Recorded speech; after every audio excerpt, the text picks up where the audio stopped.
You ever notice how the best parts of your life, the places that hold your story, are always the first to get threatened when the wrong neighbor moves in? I learned that the hard way, living almost 10 years now on my patch of Oregon mountain.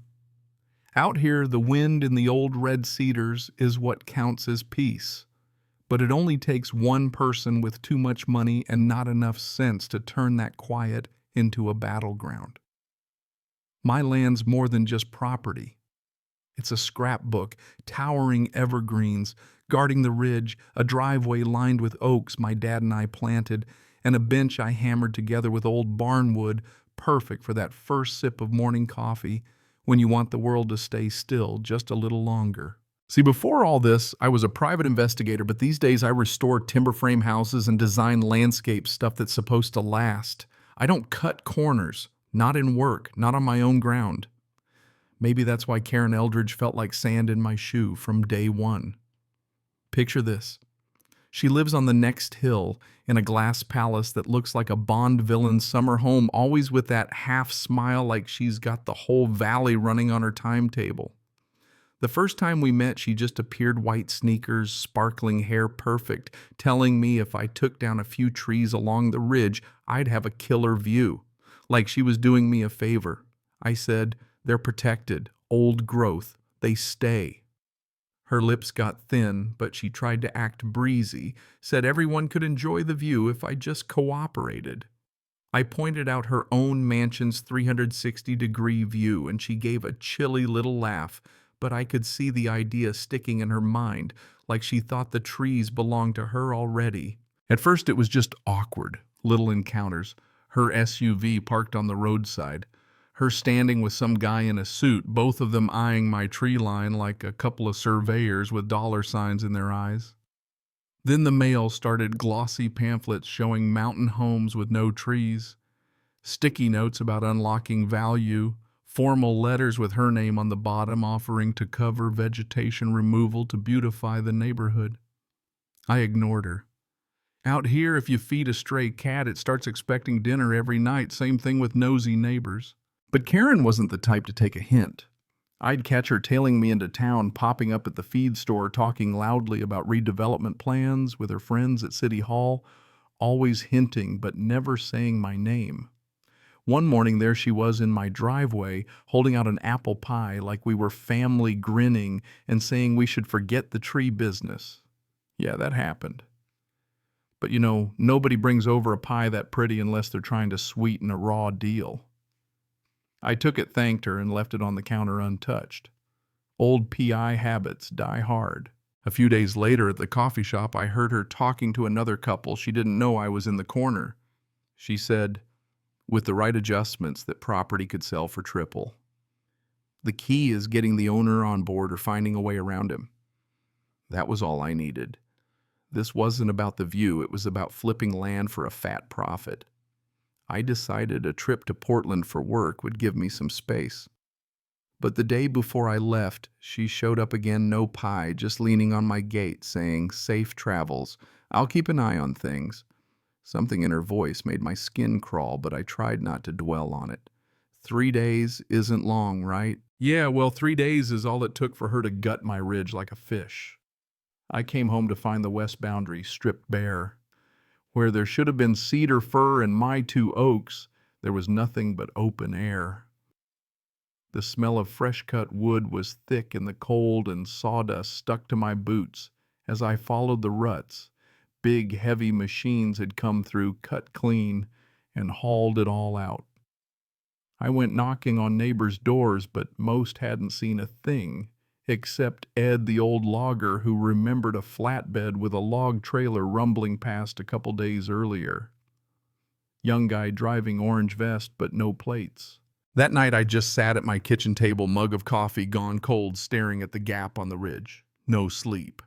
At sunrise I turned detective, asking around walking fence lines, taking pictures of every stump and tire track. Bill, a rancher to the south, told me he'd seen pros with new equipment on my side, thought they were mine. By noon, I was at the sawmill in town asking if anyone had brought in fresh red cedar, The guy at the counter remembered a load 2 days back real estate logo on a vest, Eldridge Realty. Yeah, let that sink in. I drove past Karen's mansion. Nothing going on, but her trash bins out by the road caught my eye.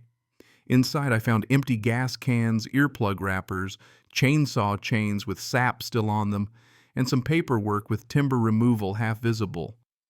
It all pointed her way, but I knew if I confronted her now, she'd play dumb, or worse, lawyer up. I needed a slam dunk. So I called an old PI buddy who runs a logging rental outfit. He tells me every licensed crew keeps GPS records for forestry regs. If I could tie those logs to my property, I'd have her.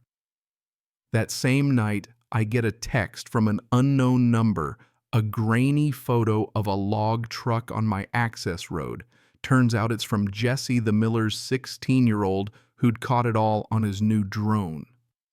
Next morning, I went over and he showed me the footage, 2 logging trucks, men in neon vests, and right there in the middle of it, Karen herself bossing everyone around. I pulled together everything, photos, records, drone video, even the trash evidence. The only thing missing was the GPS trail. So I started calling every logging outfit Trevor had tipped me about. Most clammed up, but then one, a little shop out of Sisters, admitted they'd done a big haul for a private party on the next ridge, and the boss agreed to meet. He showed me GPS printouts, his trucks on my land working for 6 hours, contract signed by Daniel Eldridge, Karen's husband, with payment wired from Karen's account. With all that, I took it to the sheriff and the state forestry guys.